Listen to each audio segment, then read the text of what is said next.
বিসমিল্লাহির রহমানির রহিম। প্রিয় পঞ্চম শ্রেণীর শিক্ষার্থীবৃন্দু, আজকের ভিডিওতে তোমাদের জন্য থাকছে গণিত বইয়ের 136, 37 ও 38 পৃষ্ঠার সমস্যাসমূহের সমাধান।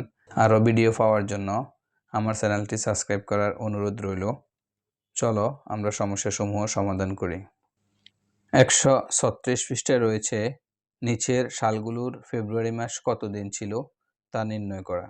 আমরা জানি ফেব্রুয়ারি মাস 28 দিন অথবা 29 দিনের হয়। যে বছর অধিবর্ষ বা লিপ ইয়ার সেই বছর ফেব্রুয়ারি মাস 29 দিনের হয়। আমরা কিভাবে বুঝবো ওই সালটি অধিবর্ষ কিনা? যে কোনো সালকে যদি আমরা 4 দিয়ে ভাগ করি, ভাগ করার পরে যদি সালটি 4 দ্বারা বিভাজ্য হয় অর্থাৎ কোনো অবশিষ্ট না থাকে, তাহলে ওই সালটি হচ্ছে অধিবর্ষ বা লিপ ইয়ার। তখন ওই সালের ফেব্রুয়ারি মাস হবে 29 দিনের। 1 নম্বর সমস্যাটি হচ্ছে 1918 সাল। তো 1918কে আমরা 4 দিয়ে ভাগ করব। 1918কে যদি আমরা 4 দিয়ে ভাগ করি তাহলে অবশিষ্ট 2 থাকে। যেহেতু 1918 4 দিয়ে বিভাজ্য নয়, সুতরাং আমরা বলতে পারি 1918 সালের ফেব্রুয়ারি মাস 28 দিনের। 2 নম্বর সমস্যাটি হচ্ছে 1984। 1984কে আমরা 4 দিয়ে ভাগ করব। 1984কে 4 দিয়ে ভাগ করলে কোনো অবশিষ্ট থাকে না, অর্থাৎ 1984 সংখ্যাটি 4 দ্বারা বিভাজ্য। যেহেতু 1984 4 দ্বারা বিভাজ্য, তাহলে 1984 সালটা হচ্ছে অধিবর্ষ, অর্থাৎ 1984 সালের ফেব্রুয়ারি মাস হচ্ছে 29 দিন। এর পরবর্তীতে হচ্ছে 1820 সাল। 1820কেও যদি আমরা 4 দিয়ে ভাগ করি তাহলে কোনো অবশিষ্ট থাকে না, অর্থাৎ 1820 সালটি 4 দ্বারা বিভাজ্য। সুতরাং 1820 সালটি অধিবর্ষ, যার কারণে 1820 সালের ফেব্রুয়ারি মাস হচ্ছে 29 দিনের। 137 পৃষ্ঠে রয়েছে 1600 সাল এবং 1701 সালে কোন শতাব্দী ছিল। আমরা শতাব্দী জানার জন্য আমাদেরকে এই সূত্রগুলো জানতে হবে। 1 শতাব্দী কত বছরে হয়? 100 বছরে 1 শতাব্দী হয়। এছাড়া আরও যে সকল তথ্য জানা দরকার সেটা হচ্ছে 1 যুগ হচ্ছে 12 বছর, 1 দশক হচ্ছে 10 বছর। সমস্যাটি হচ্ছে 1600 সাল এবং 1701 সালে কোন শতাব্দী ছিল। তাহলে 1600 সালে হচ্ছে 16টা শ আছে। আমরা জানি 1 শতাব্দী মানে হচ্ছে 100 বছর, প্রতি 100 বছর পরে 1 শতাব্দী হয়। তাহলে 1600 সালের মধ্যে 116টা আছে, তাহলে যার কারণে এটা 16 শতাব্দী। কিন্তু শতাব্দী লেখার ক্ষেত্রে ক্রমবাচক সংখ্যায় লিখতে হয়। ক্রমবাচকে 16কে ষোড়শ বলা হয়। আমরা ক্রমবাচক সংখ্যাগুলো জেনে রাখবো। প্রথম, দ্বিতীয়, তৃতীয়, চতুর্থ, পঞ্চম, ষষ্ঠ, সপ্তম, অষ্টম, নবম, দশম, একাদশ, দ্বাদশ, ত্রয়োদশ, চতুর্দশ, পঞ্চদশ, ষোড়শ, সপ্তদশ, অষ্টাদশ, ঊনবিংশ, বিংশ, একবিংশ। শতাব্দীকে বলার ক্ষেত্রে ক্রমবাচক সংখ্যায় বলতে হবে। তাহলে 1600 সালটি হচ্ছে ষোড়শ শতাব্দী। এরপরে 1701 সাল ছিল। 1701 সালের মধ্যে 17টা শ আছে, অর্থাৎ 117 বারে 1700 হয়। তো এখানে 1700 হওয়ার পরে আরও 1 সাল আছে, অর্থাৎ যদি পূর্ণাঙ্গ শতাব্দী শেষ হওয়ার পরে 1 সালও যদি যুক্ত হয় তাহলে পরবর্তী শতাব্দী বলতে হবে। 1700 সাল পর্যন্ত হচ্ছে সপ্তদশ শতাব্দী। এর পরবর্তীতে যেহেতু সামনের দিকে আরও 1 সাল 1700-র পরবর্তীতে শুরু হয়েছে, তাহলে এটা সপ্তদশ শতাব্দী শেষ হয়ে অষ্টাদশ শতাব্দী শুরু হয়েছে। তাহলে আমরা বলতে পারি 1701 সাল ছিল অষ্টাদশ শতাব্দী।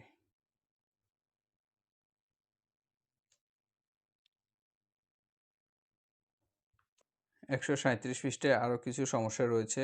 নিচের প্রতিটি সাল কোন শতাব্দীর?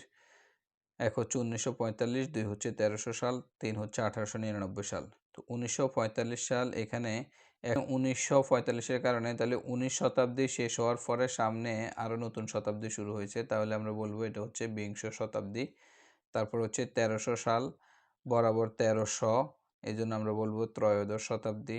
1899 সাল অষ্টাদশ শতাব্দী শেষ 1800-তে, তার পরবর্তীতে সামনে আবার আরও 99, এর জন্য আমরা পরবর্তী শতাব্দীতে চলে যাব, এটা হচ্ছে ঊনবিংশ শতাব্দী।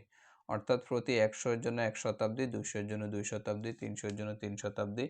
এদের পরবর্তীতে যদি 1 বছরও সামনে আগায় তাহলে পরবর্তী শতাব্দীতে যাবে।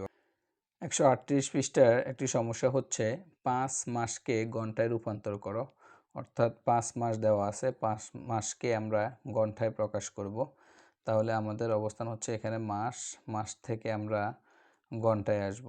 মাস থেকে ঘন্টায় আসতে হলে মাসের সাথে সরাসরি ঘন্টার সম্পর্ক নেই, এজন্য মাস থেকে প্রথমে দিনে আসতে হবে, তারপরে দিন থেকে ঘন্টায় আসতে হবে। এই ক্ষেত্রে আমাদেরকে যে জিনিসটা জানতে হবে সেটা হচ্ছে সময় পরিমাপের একক সমূহের ধারাবাহিকতা সম্পর্কে জানতে হবে। সময় পরিমাপের এককের ধারাবাহিকতায় সবার নিচে রয়েছে সেকেন্ড, সেকেন্ড থেকে মিনিট হয়, মিনিট থেকে ঘন্টা হয়, ঘন্টা থেকে দিন হয়, দিন থেকে মাস হয়, মাস থেকে বছর হয়। প্রতি 60 সেকেন্ডে 1 মিনিট হবে, 60 মিনিটে 1 ঘন্টা হবে, 24 ঘন্টায় 1 দিন হবে, 30 দিনে 1 মাস হবে, 12 মাসে 1 বছর হবে। মনে রাখতে হবে উপরের যে কোনো একক থেকে নিচের এককের দিকে আসার জন্য গুণ করতে হবে, নিচের যে কোনো একক থেকে উপরের দিকে যাওয়ার জন্য ভাগ করতে হবে। প্রথমে আমরা 5 মাস লিখলাম, তাহলে মাস থেকে আমরা ঘন্টায় যাব, প্রথমে আমরা দিনে যাচ্ছি। মাস থেকে দিনে যাওয়ার জন্য মাস হচ্ছে উপরে, দিন হচ্ছে নিচে, উপর থেকে নিচে আসার জন্য গুণ করতে হবে। তাহলে 5 দিয়ে গুণ করতে হবে। মাস থেকে দিনে যাওয়ার জন্য আমরা জানি 1 মাস সমান 30 দিন, যার কারণে 30 দিয়ে গুণ করতে হবে। 30 দিয়ে গুণ করলে হচ্ছে 150 দিন। এবার আমরা দিন থেকে ঘন্টায় আসব, উপর থেকে নিচে যাচ্ছি, গুণ করতে হবে, 150 এর সাথে গুণ করতে হবে 24 দিয়ে, কারণ আমরা জানি হচ্ছে 1 দিনে সমান হচ্ছে 24 ঘন্টা। তারপরে 150 এর 24 গুণ করলে হচ্ছে 3600 ঘন্টা। তার পরবর্তী সমস্যাটি হচ্ছে 2 বছরকে ঘন্টায় রূপান্তর করো। প্রথমে আমরা 2 বছর লিখলাম, তাহলে আমাদের অবস্থান হচ্ছে বছর, বছর থেকে আমরা ঘন্টায় আসবো, তাহলে বছর থেকে ঘন্টার সরাসরি সম্পর্ক নেই। বছর থেকে আমরা প্রথমে মাসে যাব, মাস থেকে দিনে যাব, দিন থেকে ঘন্টায় যাব। আমাদের অবস্থান হচ্ছে উপরে, উপর থেকে আমরা নিচের দিকে আসতেছি, উপর থেকে নিচের দিকে আসার জন্য গুণ করতে হবে। তাহলে প্রথমে 2 বছর লিখলাম, 2 বছর লিখে 2 দিয়ে গুণ করতে হবে। বছর থেকে মাসে আসার জন্য আমরা জানি 1 বছর সমান 12 মাস, 12 দিয়ে গুণ করতে হবে। 12 দিয়ে গুণ করলে হচ্ছে 24 মাস। তারপরে মাস থেকে দিনে আসার জন্য আমরা জানি 1 মাস সমান হচ্ছে 30 দিন, 30 দিয়ে গুণ করতে হবে, 30 দিয়ে গুণ করলে হচ্ছে 720 দিন। এরপরে দিন থেকে ঘন্টায় আসার জন্য আমরা জানি 1 দিনে সমান হচ্ছে 24 ঘন্টা, 24 দিয়ে গুণ করলে ঘন্টায় প্রকাশিত হবে, গুণ করলে হচ্ছে 17,280 ঘন্টা। 3 নম্বর সমস্যাটি হচ্ছে 12 বছর 5 মাসকে দিনে রূপান্তর করো। আগের মতো আমরা লিখলাম 12 বছর 5 মাস। প্রথমে বছরকে আমরা মাসে রূপান্তর করব, কারণ বছরের সাথে দিনের সরাসরি সম্পর্ক নেই, আমরা বছর থেকে মাসে আসব। পূর্ববর্তী সমস্যাগুলিতে আমরা জেনেছি বছর হচ্ছে উপরে, মাস দিন হচ্ছে নিচে, উপর থেকে নিচে আসার জন্য গুণ করতে হবে, এই জন্য গুণ করব। আর আমরা জানি 1 বছর সমান হচ্ছে 12 মাস, এই জন্য 12 দিয়ে গুণ করতে হবে, 12 গুণ 12 মাস। এখানে কোনো চিহ্ন ছিল না, এখানে বছর এবং মাস ছিল। তারপরে যখন আমরা বছরকে মাসে প্রকাশ করলাম, যখন একই এককে চলে আসে তখন মাঝখানে যোগ চিহ্ন দিতে হয়। তাহলে 12 12 গুণ করলে হচ্ছে 144 মাস যোগ 5 মাস, 144 মাস 5 মাসে যোগ করলে হচ্ছে 149 মাস।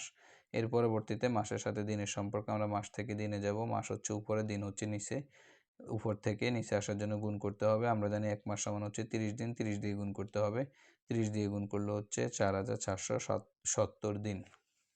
4 নম্বর সমস্যাটি হচ্ছে 1 লক্ষ মিনিটকে মাস, দিন, ঘন্টা এবং মিনিটে প্রকাশ করি। তাহলে আমরা প্রথমে লিখব 1 লক্ষ মিনিট। তাহলে আমাদের অবস্থান হচ্ছে মিনিটে।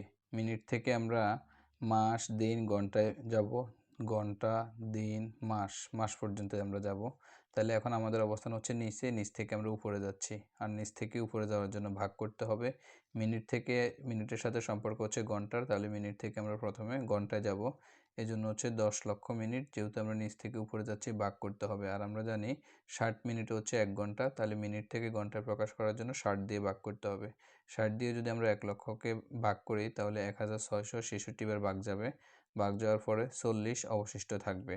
তাহলে আমরা বলতে পারি 1 লক্ষ মিনিটে হচ্ছে 1666 ঘন্টা, তার পরবর্তীতে হচ্ছে অবশিষ্ট থাকছে 40 মিনিট। এর পরবর্তীতে আমরা 1666 ঘন্টা গেলাম, আমরা এবার ঘন্টা থেকে দিনে যাইতে পারবো। আমরা জানি একদিনের সমান হচ্ছে 24 ঘন্টা, তাহলে যেহেতু আমরা নিচ থেকে উপরে যাচ্ছি ভাগ করতে হবে। 24 দিয়ে যদি আমরা ঘন্টাকে ভাগ করি তাহলে আমরা দিনে যেতে পারবো। 24 দিয়ে যদি 1666কে ভাগ করা হয় তাহলে 69 বার ভাগ যায়।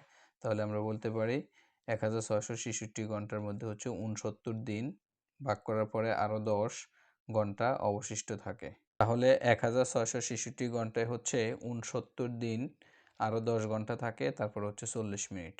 বাকি আছে 69 দিন। এবার আমরা দিন থেকে মাসে যেতে পারবো।